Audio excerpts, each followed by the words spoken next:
The angels' questions as to how all this was going to glorify God only just started to be answered. On the fifth day, again, in hushed silence for God's word, they heard him say, "Let living creatures be in the waters, and let the birds fly above the ground." Wow! Those creatures in the seas are so utterly different from ourselves, and even more in kinds than we are. Same with the birds, shouted the angels with glee. They laughed in praise at some of the sights of these creatures. They were so interesting they couldn't help but express their many jubilant opinions and insights. Each of the birds were so beautiful, and they could fly through their sky, but differently than the angels did in their own heavens, and yet some of the birds couldn't fly at all. What an awesome and interesting sight this world was all becoming. So the evening again became the morning of the fifth day. The strange fish and birds of the fifth day were nothing compared to when God said, "Let the earth bring forth living creatures." My, what magnificent land-dwelling animals! Some so large, others of medium size, and so small. Look at those, one of them said to another. They are so cute. They marveled amongst themselves, especially when comparing some of the larger and even terrible-looking animals. And they saw the tiniest kinds of creatures, the kinds only their eyes could see that ours still cannot see without special ocular equipment. They just couldn't help magnifying the Lord, adoring him, and they all fell and worshipped him. The angels noticed how all of these animals which walked or crawled, and the birds which hopped and flew, and the fishes which swam, and some which were actually animals, and actually breathed the air, had all been made of the earth itself by God's word. They walked or crawled, and as before, they were all ready to reproduce after their own kinds, when the angels heard God say, "Be fruitful, all of you, and grow in number." The angels noted with pleasure that all the animals which God had made were instantly obedient to his command to be fruitful and grow in number. And God saw that all he created was very, very good.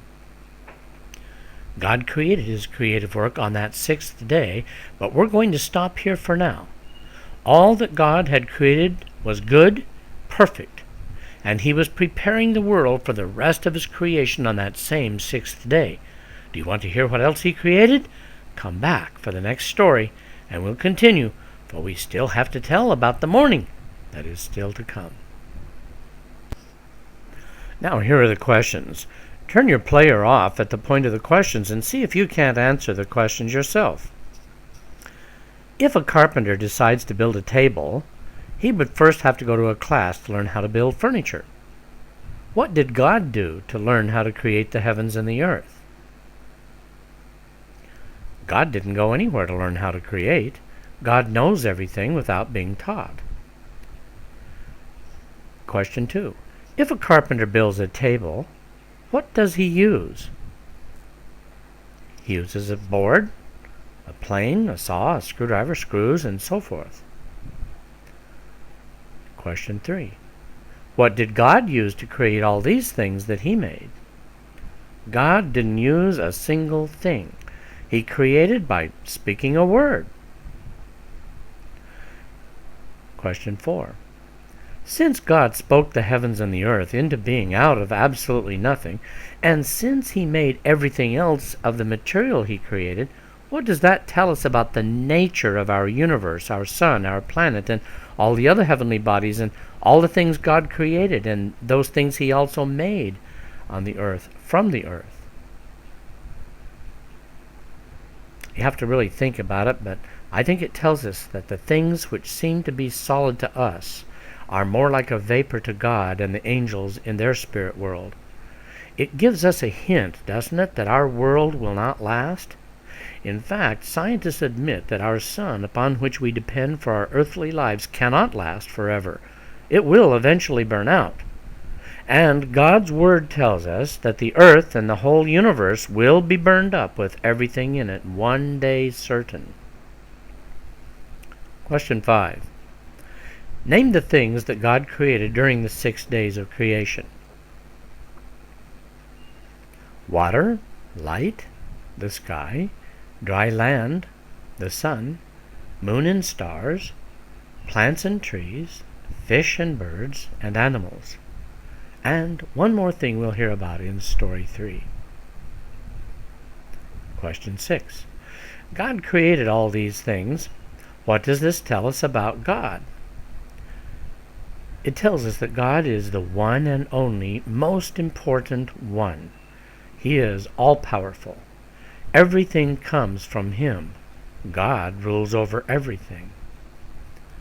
Question 7. What did God say about His creation? He said it was good. It was perfect. Question 8. If everything God made was good, what does that say about His character? It says that God is totally good. There is no bad or evil in Him. He is absolutely holy. Question 9. In the story, how many mornings did God's Word record for us? 6 of them, even though the 6th one isn't yet mentioned. Some things were created on that day that we're waiting to hear for the rest of that day to be told to us.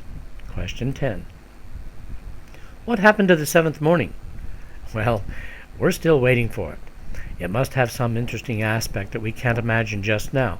But keep listening to these stories and find out when that morning arrived, because you won't want to miss that.